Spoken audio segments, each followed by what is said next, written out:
ওনার অ্যাসিস্ট্যান্টদের ডেকে বললো আগে একটা ইসিজি করো। এটা বলে ডাক্তার আবার ঘুমাচ্ছে।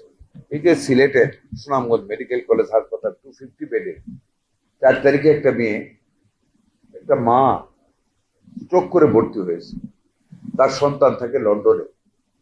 হাসপাতালে নিয়ে এসে ইমার্জেন্সি ডাক্তার ঘুমায়। ওই মহিলার সাথে অ্যাটেন্ডেন্ট গিয়ে ডাক্তারকে ডাকছে যে আমাদের একজন রুগী আপনার হসপিটালে ইমার্জেন্সিতে, আমার কাছে চিঠিটা আছে, খুব খারাপ অবস্থা, অক্সিজেন লাগবে, শ্বাস নিতে পারতেছেন, আপনি একটু আসেন। উনি ওখানে থাইকা ওনার অ্যাসিস্ট্যান্টদের ডেকে বললো আগে একটা ইসিজি করো। এটা বলে ডাক্তার আবার ঘুমাচ্ছে। ইসিজি করে আনছে, ডাক্তার নাই। আবার অনুরোধ করছে অ্যাসিস্ট্যান্ট দিকে, ডাক্তার ডাক দিতে সাহস পায় না। আবার ওই পেশেন্টের অ্যাটেন্ডেন্ট গেছে, স্যার ডাকছে যে আমাদের ইসিজি হয়েছে, একটু দেখবেন। আবার ওইখানে পাঠিয়েছে, আমি আসতেছি, যান বলে আবার শুয়ে গেছে। ওদের স্বপ্ন পূরণে পাশে থাকতে পেরে আমরা গর্বিত। ওই অ্যাটেন্ডেন্ট কোনো কিছু না বুঝে ডাক্তারকে তাড়াতাড়ি নিয়ে কি করবে, এখানে অ্যাটেন্ডেন্ট পাচ্ছেন, ওই রুগীকে নিয়ে সিলেট শহরে এসে বসে 2 hours by that time after getting admission into the hospital she died.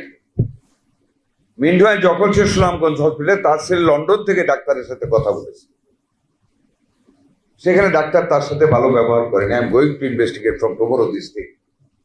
I have received the letter today, the copy forwarded to the civil surgeon and the director is forwarded to me too. And আপনারা বলেন, আপনাদের শিক্ষা ব্যবস্থায় ডাক্তারদের তো ethics গুলি তো শিখাতে হবে। সেটা না পানিশমেন্ট দিলাম, কয়জনকে পানিশমেন্ট দিবেন? ডাক্তার তো আমাদের দরকার না। ওই যে একটা কথা আছে না, downer tendency of the students in medical life, এটা কিন্তু আপনাদের ইনভেস্টিগেট করতে হবে। এর মধ্যে যদি আমাদের ডাক্তাররা মরালি এটা ফিল না করে যে we are after God for the patients, realise করতে হবে। এই এডুকেশনটা কিন্তু আপনাদের ছাত্রছাত্রীদেরকে দিতে হবে। আবার বেশি স্টেজ দিয়ে মাইরা ফেলি না। যেমন আমরা যখন ইন্ডিয়ান এম্বাসির সাথে মিটিং করেছি, রিজি সাহেব ওয়াজ দেয়ার লাস্ট ইয়ার, বুঝলেন না, one girl student committed suicide after having stress.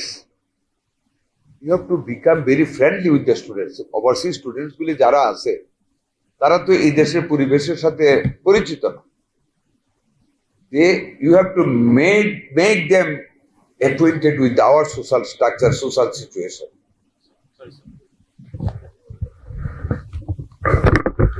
তাদেরকে ইজি করতে হবে, ফ্রেন্ডলি করতে হবে।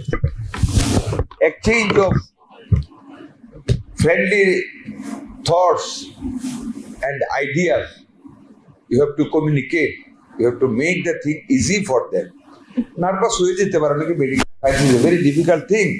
একটা ডাক্তার হওয়া কত কিছু আছে, ভয়, প্রেশার হয়, এগুলিকে ইজি করতে হবে ডাক্তারদের। এটা কিন্তু আমাদের কাছে ইন্ডিয়ান অ্যাম্বাসাডার, নেপাল অ্যাম্বাসাডার, তারা চেয়েছে যে তাদের স্টুডেন্টদের সিকিউরিটি আমাদের বৃদ্ধি করতে হবে। সিকিউরিটি বলতে তারা এই যে স্ট্রেস নেওয়া, সুইসাইড করে, এটার জন্য কাউন্সিলিং করতে হবে। এটাও কিন্তু আপনাদের খেয়াল রাখতে হবে। আমরা কিন্তু ওনাদের সাথে আলাপ করছি to exchange the curriculum, to enrich the syllabuses for our medical student, যাতে করে উন্নত মানের লেখাপড়া